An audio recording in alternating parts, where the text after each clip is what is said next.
साथियों, एक भेद की बात आप सबको बताता हूँ। जो बालक महाराज बाली के साथ किष्किंधा में आया है, जानते हो वो कौन है?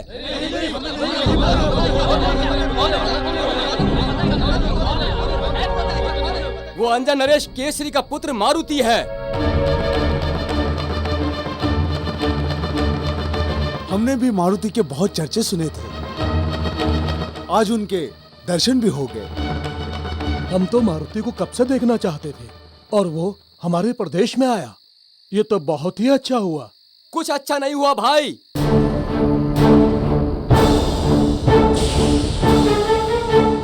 जानते हो, उसके माता पिता ने उसका त्याग कर दिया है,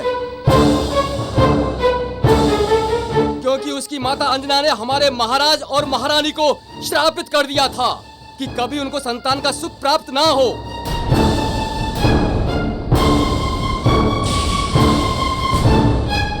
ये तुम क्या कह रहे हो? महारानी तारा और महारानी अंजना में तो गहरी मित्रता है। मित्रता तो दिखावा है काका, बात तो कुछ और है। हम कैसे मान ले कि तुम सत्य कह रहे हो? ये सत्य है। मारुति ने स्वयं ये बात सुग्रीव जी को बताई थी।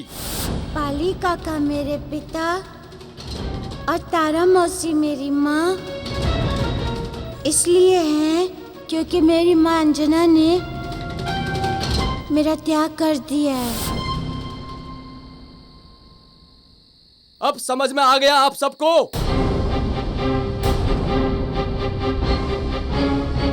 ये तो बहुत बुरा हुआ। इसका अर्थ ये है कि हमें अपना राजकुमार मिलेगा ही नहीं। हाँ, महाराज बाली पिता बनेंगे तब हमें हमारा युवराज मिलेगा। किंतु ये हो नहीं सकता, क्योंकि महारानी की कोख को उन्हीं की परम सखी ने श्रापित कर दिया है।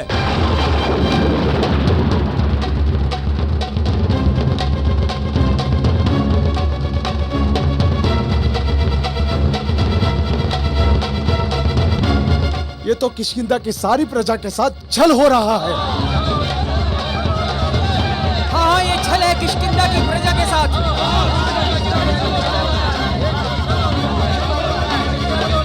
यही तो मैं आप सबको समझाना चाहता हूँ। पहले तो मारुति की माँ ने हमारे महाराज और महारानी को संतानहीन रहने का श्राप दिया, और अब अपने पुत्र को यहाँ के सिंहासन पर अधिकार जमाने के लिए भेज दिया। अंजन प्रदेश वाले हमारे राज्य को हथियाना चाहते हैं। यह उनका षड्यंत्र है।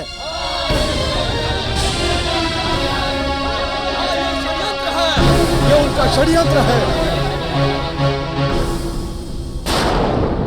और हम उन्हें इस षड्यंत्र में सफल नहीं होने देंगे। हाँ हाँ, हम उनका षड्यंत्र कभी सफल नहीं होने देंगे।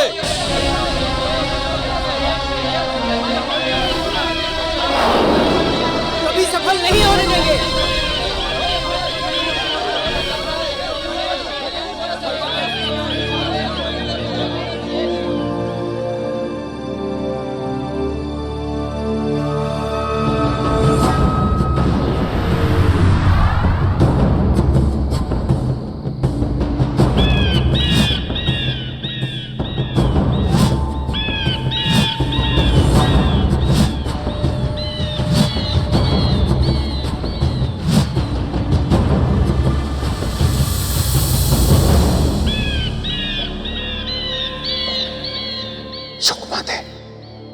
अवश्य हमारे लिए कोई शुभ समाचार लेकर आया है।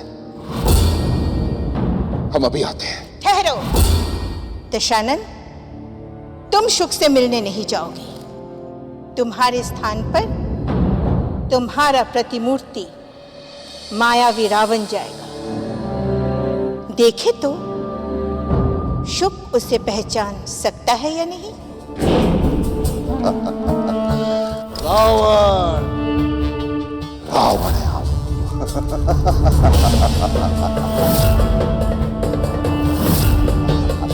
आइए माते।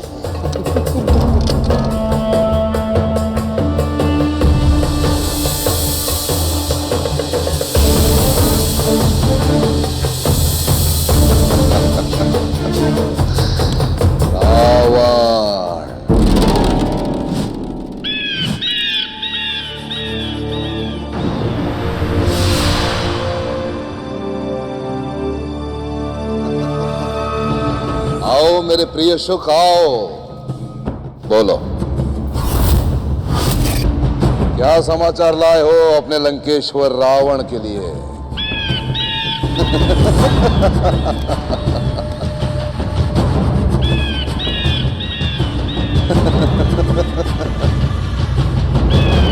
क्या बात है शुक, ऐसे क्या देख रहे हो? कुछ नहीं राजमाता। यदि कुछ नहीं तो समाचार सुनाओ। एक बहुत ही सुखद समाचार है लंकेश। मारुति को महाराज बाली अपना पुत्र बनाकर किष्किंधा लेकर आए हैं, किंतु वहां की प्रजा में मारुति के प्रति रोष है।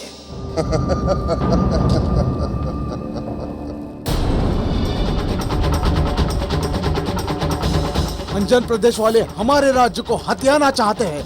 यह उनका षड्यंत्र है।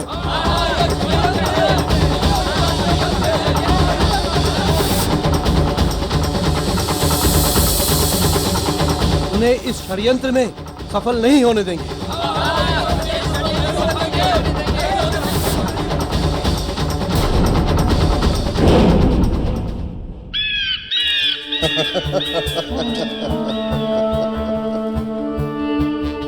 सुखद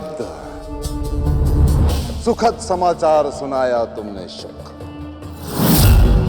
मन प्रसन्न हुआ लंकेश्वर रावण का। इससे बाली का विरोध होगा और बाली की प्रजा मारुति को नकार देगी।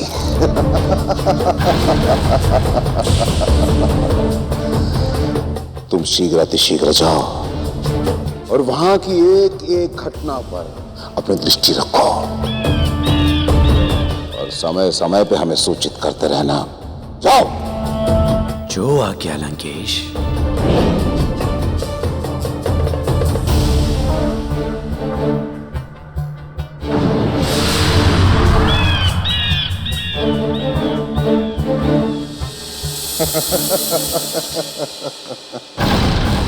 दशानन,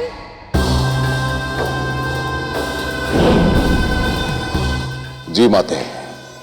देखा दशानन, तुम्हारे प्रतिमूर्ति मायावी दशानन को सुख भी नहीं पहचान पाया।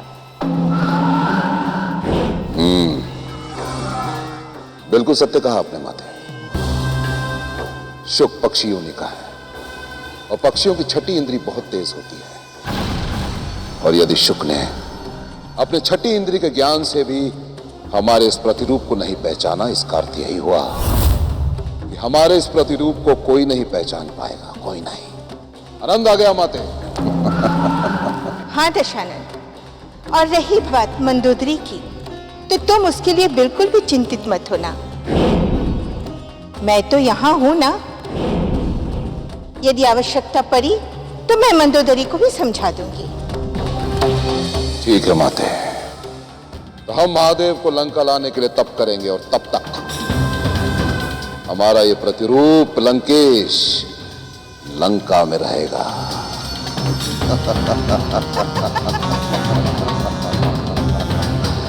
रावण हम, रावण।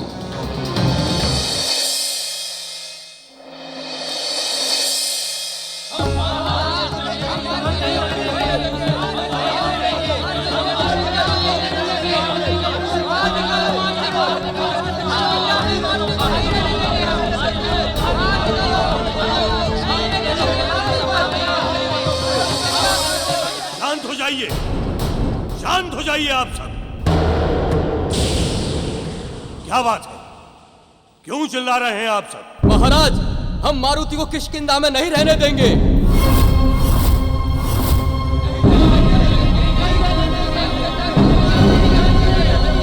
ये क्या कह रहे हैं आप सब? मारुति की माता ने हमारी महारानी को संतानहीन रहने का श्राप दिया है।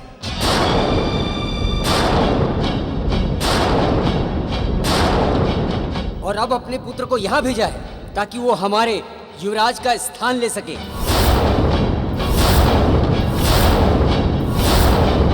हम उनकी चाल को भली भांति जानते हैं। हम मारुति को युवराज कभी स्वीकार नहीं करेंगे।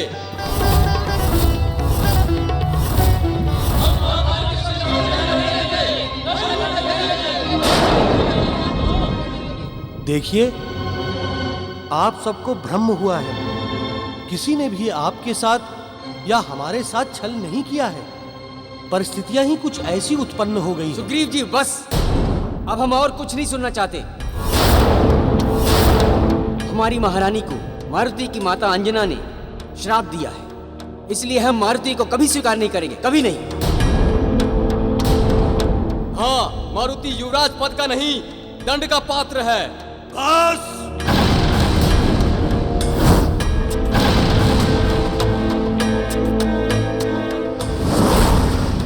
बहुत बोल लिए तुम सब। मारुति मेरा पुत्र है, और यदि किसी ने भी उसकी तरफ आंख उठाकर देखा तो मैं उसे जीवित नहीं छोड़ूंगा। महाराज, आपके साथ षड्यंत्र हो रहा है। आपकी मित्रता और आपके भोलेपन का अनुचित लाभ उठाने का प्रयास कर रहे हैं महाराज केसरी और महारानी अंजना। मैं तुम सबको अंतिम चेतावनी दे रहा हूँ, यहाँ से चले जाओ, नहीं तो मेरे हाथों किसी का वध हो जाएगा।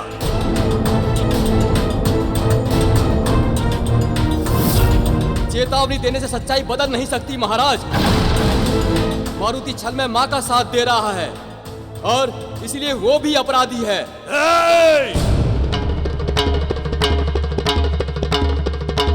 मैं तुम्हें जीवित नहीं छोड़ूंगा।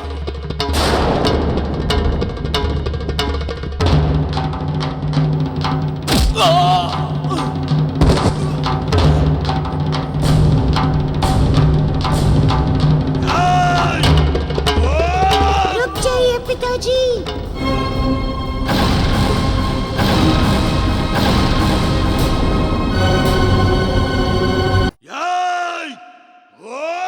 रुक जाइए पिताजी।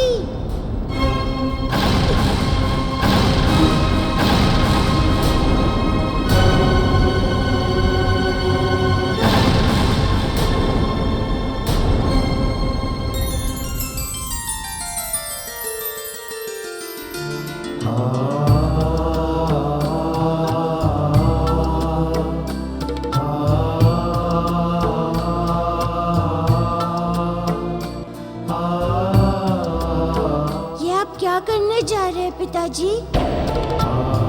ये आपकी प्रजा है। प्रजा राजा के लिए संतान समान होती है। तुम हट जाओ मारुति, ये राजद्रोह पर उतारू हो गए हैं। ये तुम्हें अपना शत्रु समझते हैं। इनसे भूल हुई है पिताजी। और संतान की भूल पर पिता उसे दंड नहीं देता, उसे समझाता है, सच्चाई बताता है।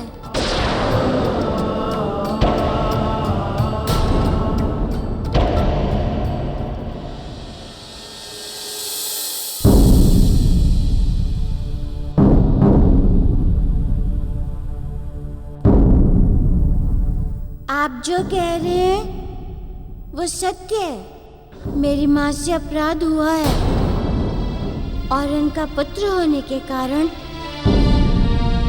मैं भी आपका दोषी। किंतु क्या आप सबने कभी ये सोचा है कि एक माँ जिसने इतनी प्रार्थना और तपस्या के बाद पुत्र पाया हो, उसने कैसे अपने पुत्र को स्वयं से दूर किया होगा?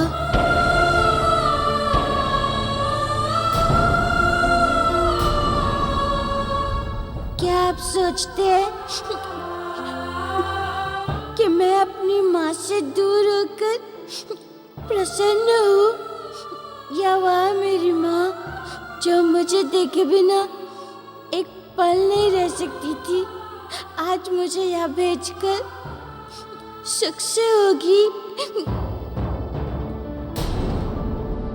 मेरी माँ मेरे बिना खाना नहीं खाती थी। मेरे सोने से पहले मेरी माँ की आंखों में नींद नहीं आती थी। मैं जानता हूँ अब तो उनकी आंखों में सदा के लिए आंसू ही होंगे।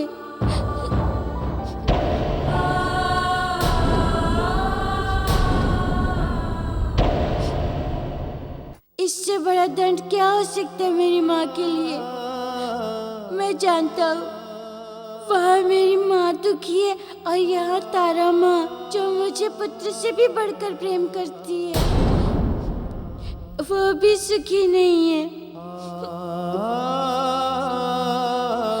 ये सब देख के मुझे पीड़ा नहीं हो रही होगी?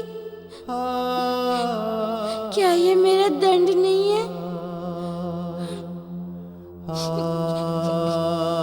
बस करो मारुति,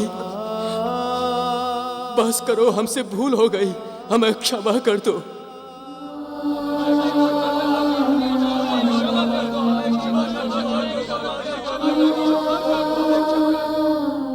आप सबका दुख भी हम समझते हैं। हम आपको वचन देते हैं कि एक दिन माँ के द्वारा दिया गया श्राप अवश्य दूर होगा। आप सबको आपका राजकुमार भी मिलेगा।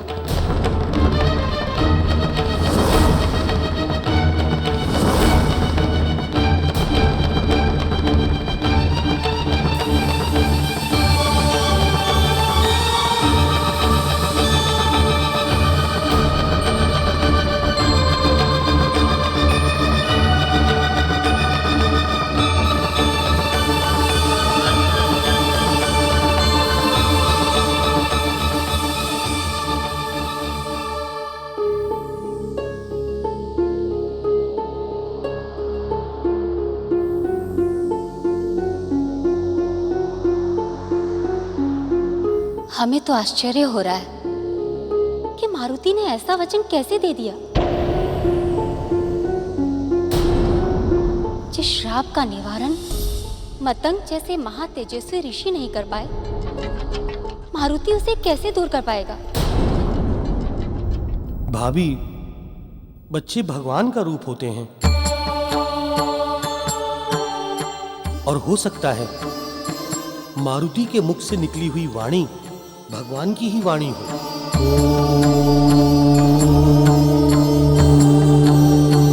हे परमेश्वर, मारुति के मुख से निकली हुई वाणी आपके ही वचन हो तो हमारा जीवन सफल हो जाएगा। हम पर कृपा बनाए, हम पर कृपा बनाए प्रभु।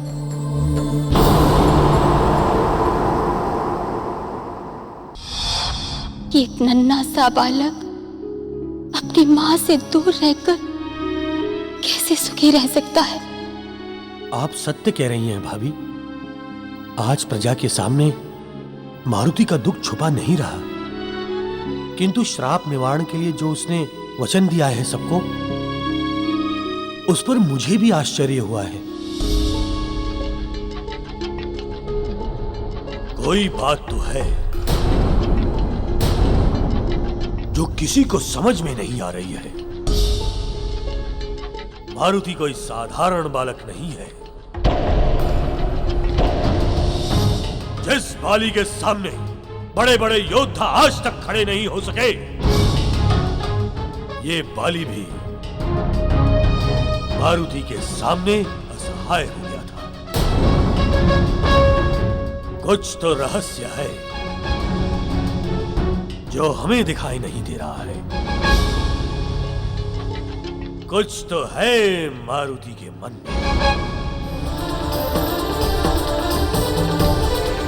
हे पिता पवन देव, प्रकट हूँ, मुझे दर्शन दें पिताजी।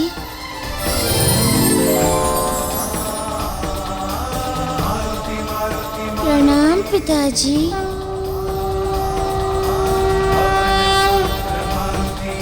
क्या हुआ मारुति? कैसे स्मरण किया हमें?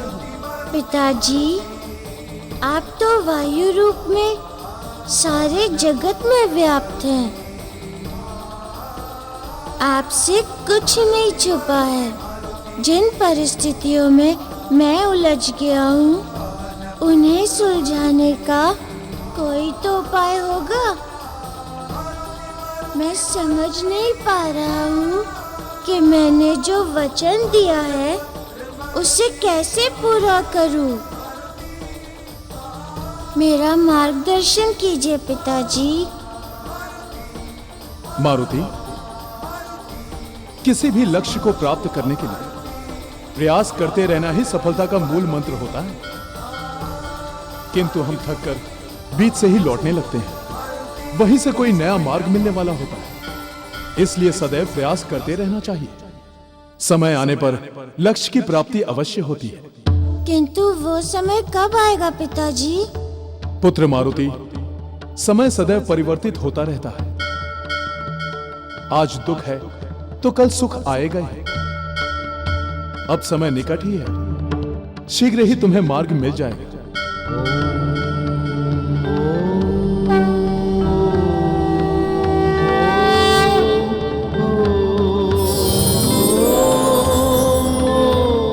पता नहीं कब समय आएगा, तब तक तो माँ को न जाने कितना कष्ट सहना पड़ेगा। मारुति, महारानी जी, बात तो सुनिए महारानी जी। मारुति, मारुति मेरे लाल कहाँ हो तुम? महारानी जी, महारानी जी। मारुति, मारुति, मारुति मेरे लाल कहाँ हो तुम? मारुति।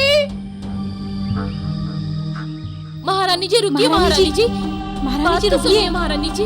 मारुति, महारानी जी, मारुति, मारुति, मारुति। रुक जाइए महारानी जी, ऐसा मत कीजिए। हट जाओ मेरे रास्ते से। तुम सबको मारुति की चिंता है ही नहीं। उसने कुछ खाया पिया है भी या नहीं? कितनी देर हो गई, वो कहीं दिखाई नहीं दे रहा है। बताओ कहाँ है मारुति? वो महल में ही होंगे। आप भीतर चलिए महारानी। झूठ बोल रही हो तुम, वो महल के भीतर नहीं है। तुम सब मिलकर भी उसका ध्यान नहीं रख सकते। निकम्मी हो गई हो सबके सब। यदि वो नहीं मिला ना तो मैं तुम सबको महल से निकलवा दूंगी। अब हट जाओ मेरे रास्ते से। मुझे मेरे मारुति से मिलना है, वो भूखा होगा। हटो। महारानी जी। मारुति, मारुति, मारुति बेटे, देखो मैं तुम्हारे लिए लड्डू लाई हूँ। देखो। महारानी जी, महारानी जी रुक जाइए। जया, क्या हुआ? महाराज, महारानी मारुति मारुति कह के वन में चली गई।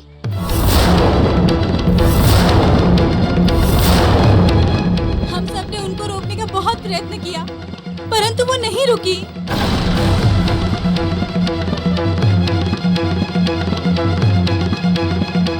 अंजना विक्षिप्त सी हो गई है, कोई अनर्थ न कर बैठे। हमें शीघ्र ही चलना चाहिए। हाँ हाँ, चलो पुत्र।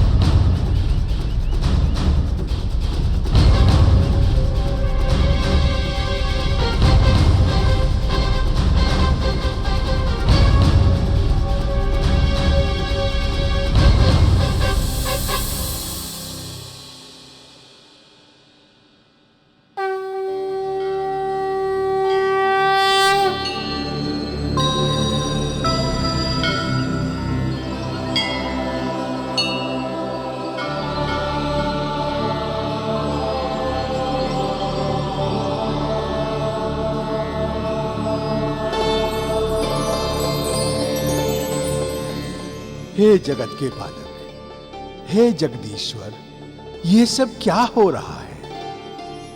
मारुति चला गया, अंजना दुख के मारे विक्षिप्त हो रही है। प्रभु, इस समस्या का हल शीघ्र नहीं निकला तो अनर्थ हो जाएगा। प्रभु, अनर्थ हो जाएगा। अब आप ही कुछ हल निकालिए प्रभु, अब आप ही कुछ हल निकालिए।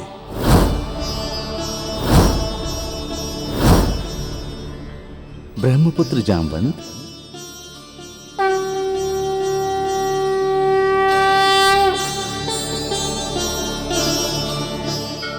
प्रणाम जगत पालक। मारुति हमारे आराध्य हैं, शिव जी के रुद्र अवतार हैं, शिव जी के समान हमारे लिए आदरणीय हैं। किंतु धरती पर जन्म लेने के कारण उन्हें भी यहाँ सुख दुख का सामना करना पड़ रहा है। हम जानते हैं कि ये समय उनके लिए और आप सबके लिए बहुत ही कष्टकारी है, किंतु आप चिंता ना करें।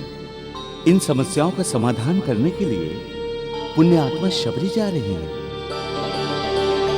शबरी उन्हें इस श्राप के निदान का उपाय बताएंगी।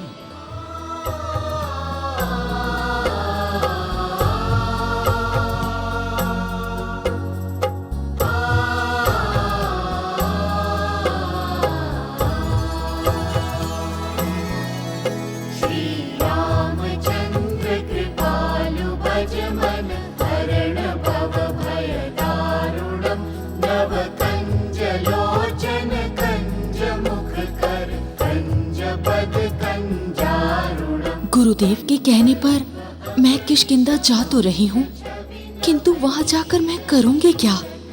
मुझे तो कुछ ज्ञात ही नहीं है कि मारुति की समस्या कैसे दूर होगी। क्या मार्ग दिखाऊंगी मैं उन्हें?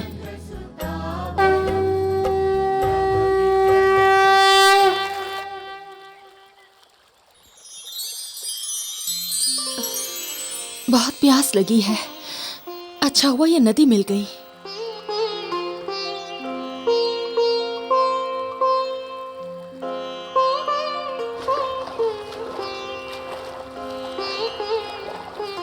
रुक जाओ, जल को जूठा मत करो।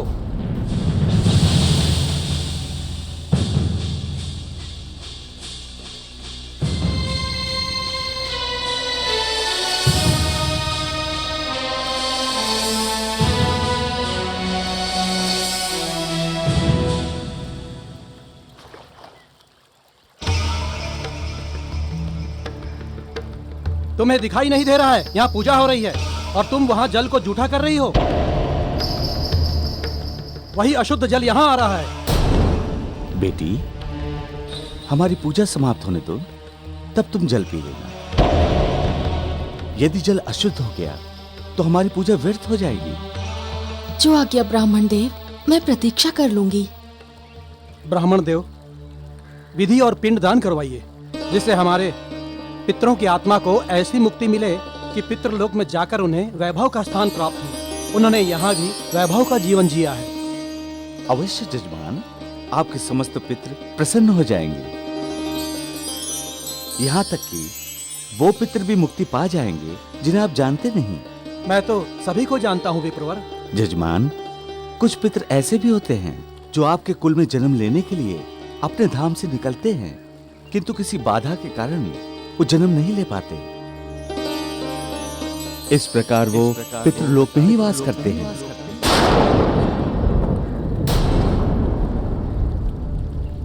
पिंडदान करते समय ऐसे अज्ञात पितरों के लिए भी पिंडदान करना चाहिए। लगता है ये ब्राह्मण देव मेरा मार्गदर्शन कर सकते हैं। ये तो आपने बहुत अच्छी बात बताई। मैं आपको और दक्षिणा दूंगा। बस सारा कार्य अच्छी तरह संपन्न करवाइए। आप निश्चिंत रहिए, मैं सारा कार्य विधि विधान से करूंगा।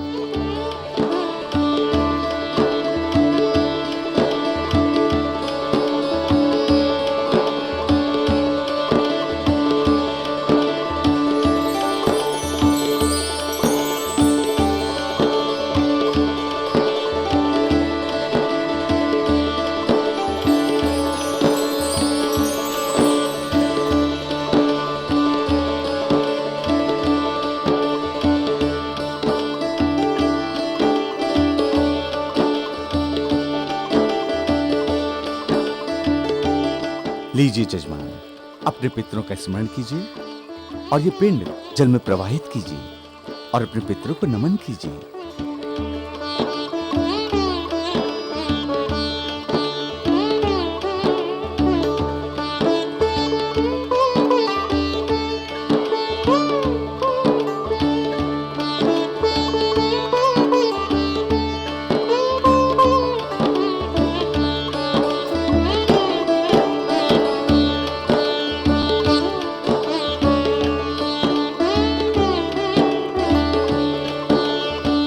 जजमान, पिंडदान की क्रिया संपन्न हुई। ठीक है ब्राह्मण देवता, आप अपना सामान समेटिए, हम दक्षिणा लेकर आते हैं। चलो मित्र।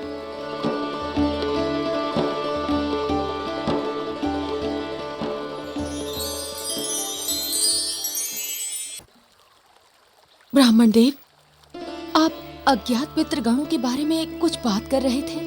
आप हमें बताएंगे कि कैसे कोई आत्मा पितृ बन जाती है? बेटी, आत्मा का रहस्य इस ब्रह्मांड से जुड़ा है।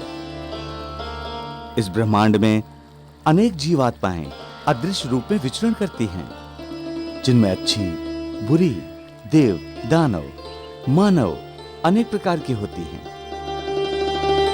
और उन्हें मोक्ष तभी मिलता है जब वो धरती लोक में मानव योनि का आश्रय लेकर जन्म लेती हैं।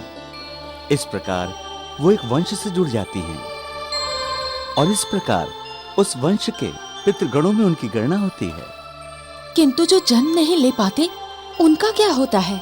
जब कोई आत्मा किसी कुल में जन्म लेने का प्रयास करती है और किसी बाधा के कारण वो जन्म नहीं ले पाती, तो वो पितृलोक में वास करने चली जाती है। और जब वो बाधा समाप्त हो जाती है, तब वो पुनः उस कुल में जन्म लेने का प्रयास करती है। क्या सभी आत्माएं दोबारा जन्म लेने के लिए पितृलोक से ही आती हैं? हाँ बेटी, जब तक उनका पुनर्जन्म नहीं होता, वो पितृलोक में ही वास करती हैं। इसका अर्थ है कि देवी तारा की होने वाली संतान भी पितृलोक में ही होगी। अरे हाँ बेटी, तुम्हें तो प्यास लगी थी ना?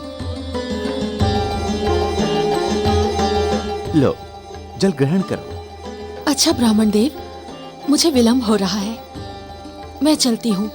मुझे शीघ्र ही कहीं पहुँचना है। बेटी सुनो तो।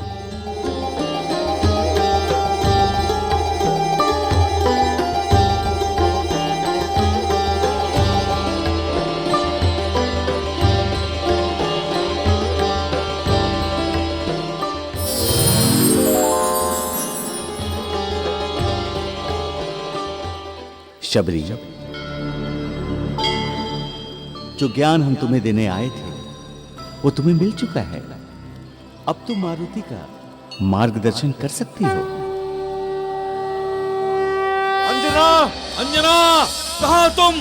पुत्र, मुझे लगता है कि हमें दो टुकड़े में बट के पुत्री को ढूंढना चाहिए। सैनिकों, तुम लोग नदी के उस तरफ जाकर घने जंगलों में अंजना को ढूंढो। जैसे ही कुछ पता चले तो हमें सूचित करो। पुत्र, हमें उस तरफ चलकर अंजना को ढूंढना चाहिए। अंजना, अंजना!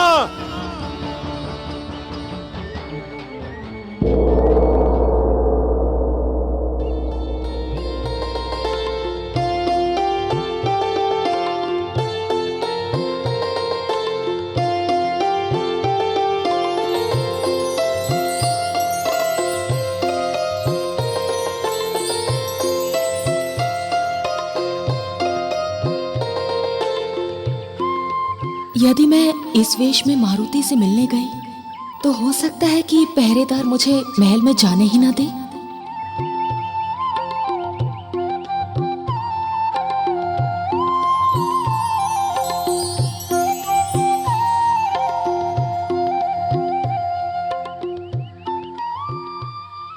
अंजना, अंजना!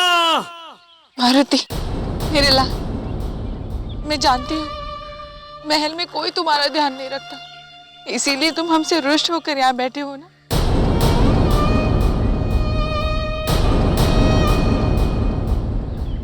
किंतु मैं तुमसे बहुत प्रेम करती हूँ। मैंने तुम्हें कहाँ कहाँ नहीं ढूंढा।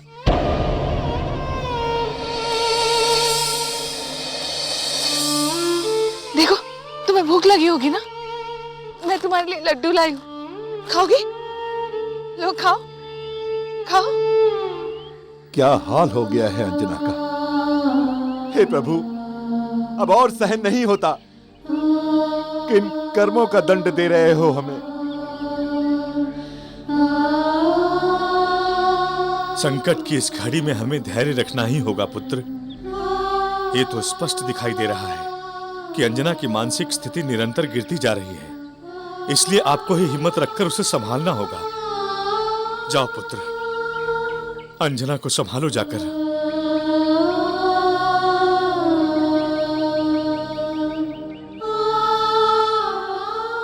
क्या कर रही हो अंजना? ये हमारा मारुति नहीं है। देखिए ना स्वामी, हमारे मारुति की चिंता किसी को नहीं है, इसीलिए वो हमसे रुष्ट होकर यहाँ बैठा है। मैं इसे कब से कह रही हूँ वापस चलो, किंतु ये मेरी बात ही नहीं मानता। बस पुत्री बस, अब घर भी चलो। मैं तुम्हें विश्वास दिलाता हूँ कि हम मारुति को महल में ही बुला लेंगे। ये जिसके समक्ष तुम बैठी हो ये मारुति नहीं है पुत्री। आओ घर चलो, आओ। आप झूठ बोल रहे हैं, ये आपको मारुति दिखाई नहीं देता? ये मारुति ही तो है, ये बस हमसे रोस्ट हो गया है, इसीलिए यहाँ पर बैठा है। अंजना क्या कर रही हो? अंजना, मारुति यहाँ नहीं है, वो किष्किंधा में है। चलो यहाँ से। अब मैं तुम्हारी एक नहीं सुनूंगा। चलो यहाँ से, चलो।